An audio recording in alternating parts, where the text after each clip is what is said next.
They say love is a gamble, but I didn't realize I was just a chip on the table until I found the iPad. I thought I was building a future with a soulmate. It turned out I was just the latest round in a high-stakes game between 5 men. Welcome to Faith by the Fireside.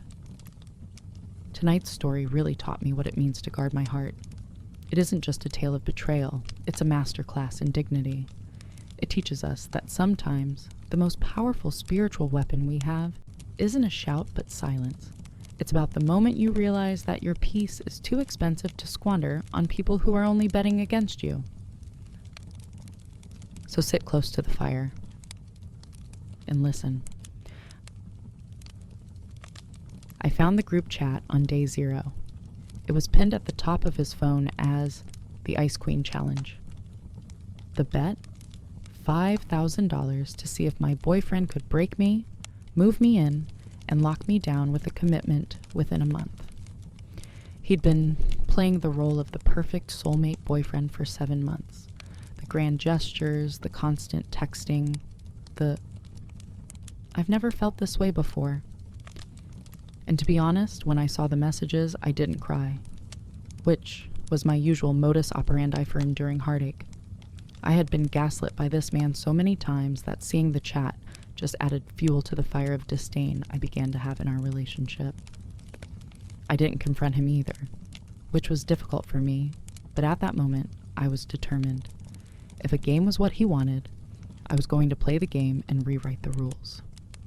I was going to make him regret every cent of that $5,000. Most people think leaving a narcissist takes some big, toxic, cinematic confrontation where you finally tell them off. They're wrong. If you give a narcissist a climax, you're giving them a gift. You're giving them the emotional energy they use to stay relevant. To truly destroy one, you have to be the most dissatisfying ending they've ever read. I didn't go looking for the truth. The truth came looking for me. He'd left his iPad on the kitchen counter. I was making tea, ordinary, unguarded, when the screen lit up. A message from some guy named Matt. "You proposed yet? My $2,000 is on the table." That line didn't make sense, so I opened it. The group chat was a year old. 5 men. 1 rotating game, speaking casually like they were talking about fantasy football. The rules were simple. Pick a woman who is too smart for her own good. Love bomb her fast. Destabilize her slowly. Gaslight consistently. Withdraw affection strategically. Get her to beg you not to leave. They probably even had a point system for all I knew. Tears, weight loss, apologies for things he did. I might be exaggerating, but the whole thing to me was just heartless. I scrolled until my hands stopped shaking, until the physical manifestations of my denial wore off. I stared at the photos they'd shared, of me asleep, vulnerable, unaware. Photos of my face right after those endless gaslighting sessions, looking lost, disoriented, like someone who'd been spun around in the dark too long. For a split second, the old wave of deep hurt crashed in, the betrayal, the violation of my trust and privacy while I was defenseless. Then, something shifted fast. The hurt hardened into sharp insults. How dare he think I was that gullible, that fragile, that easy to toy with, record, mock, and keep as some twisted trophy of his control? In that moment, the pain didn't break me one bit. It clarified me. Seeing the evidence of how low he'd gone didn't make me smaller. It made his game look pathetic. He thought he was clever, when in reality, he was desperate, and I wasn't the fool he'd bet on. That flip from wounded to insulted was the real turning point. It wasn't rage exploding outward. It was quiet contempt for the smallness of someone who needed to sneak photos of a sleeping person to feel powerful. So I deleted what I could, blocked the access, and walked away, knowing my softness wasn't weakness.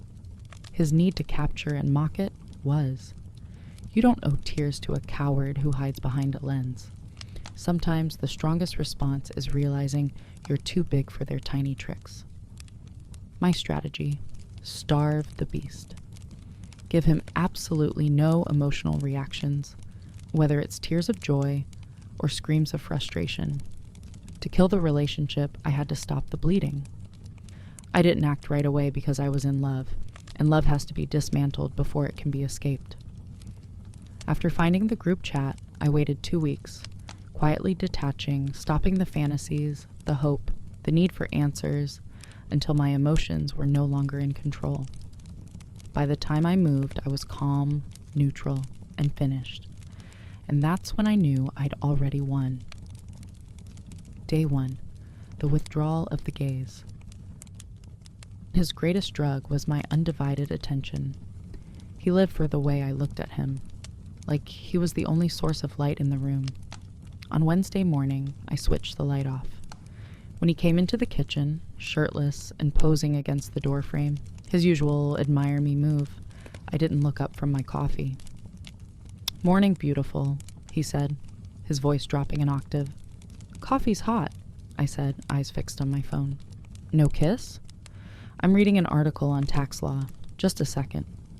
I saw his jaw tighten in my peripheral vision. For a narcissist, being secondary to tax law is a physical wound. He tried to reclaim space by bumping into me accidentally. I didn't flinch. I didn't laugh. I moved 2 inches to the left, still staring at the screen. I was no longer a mirror. I was just a person in a room. Day 2, the logic loop. By Thursday, he was agitated. He tried to trigger a love-bombing cycle to regain control and brought home peonies, my favorite. "I saw these and thought of you," he said, waiting for gratitude.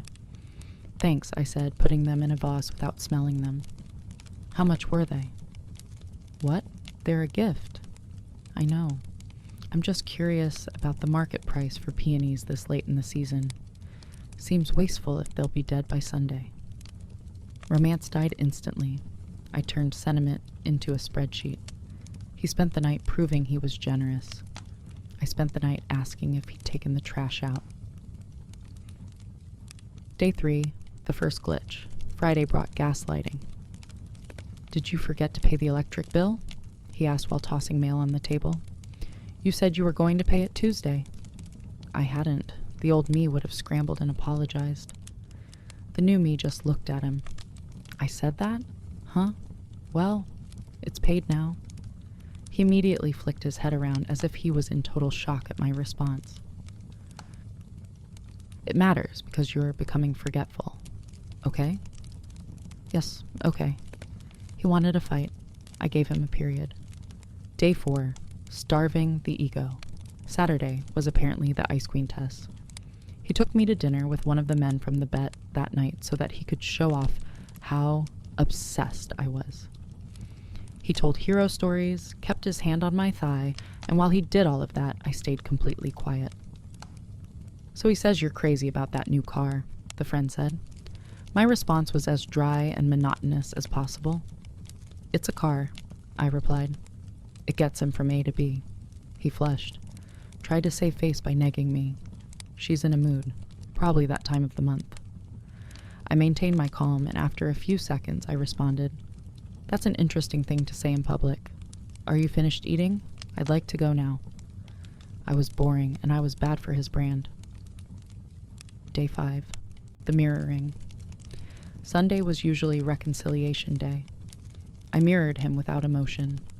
When he would enter a room, I left it. Whenever he spoke, I interrupted with mundane facts. "Are you even listening?" he asked, looking visibly annoyed. "In and out," I said. "You repeat yourself, so I get the gist." Day 6 was the sabotage. Monday he tried jealousy, texting, laughing, making sure I saw all of tactics. "Who's that?" I asked.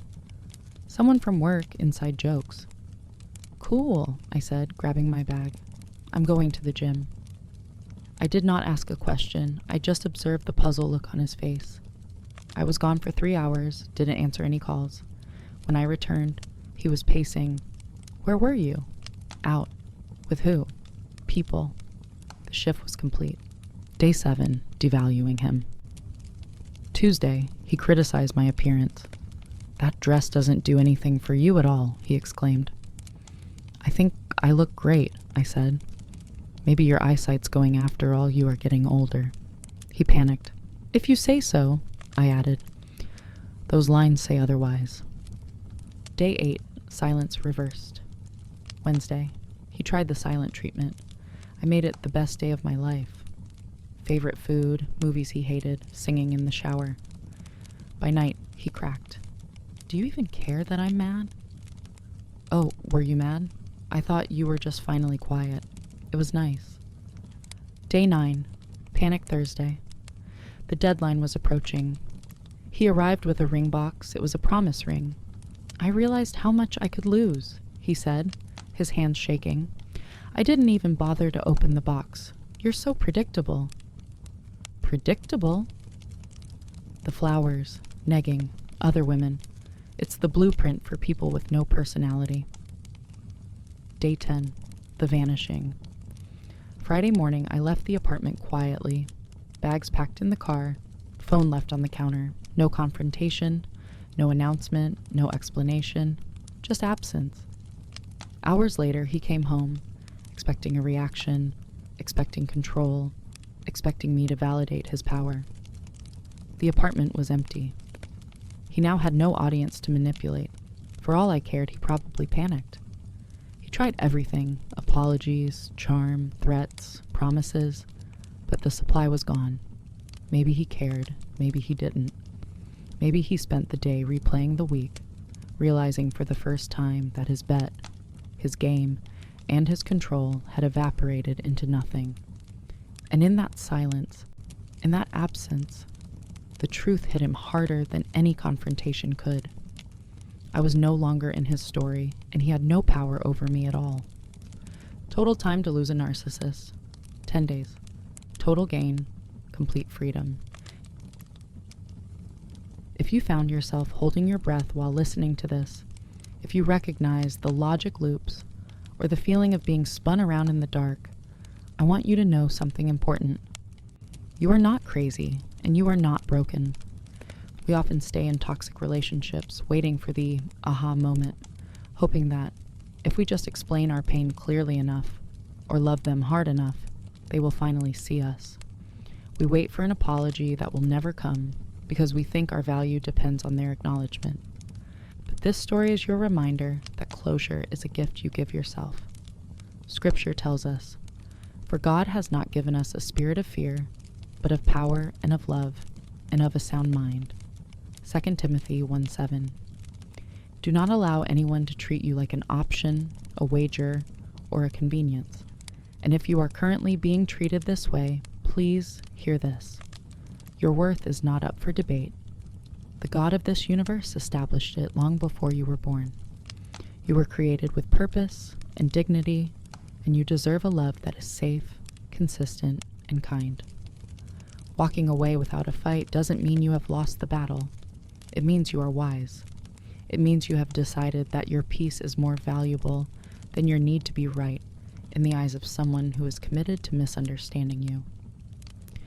You don't have to wait for the perfect time or the perfect strategy to choose yourself. You don't have to wait until you feel strong. You can leave while you are still shaking. You can leave while you are still sad. Just take the first step. The strength will find you on the way out. You must understand that you are not a conquest, but a treasure. Guard your heart, reclaim your silence, and walk toward the freedom that is waiting for you. With that being said, the fire will be here again tomorrow night. And so will I. Rest well.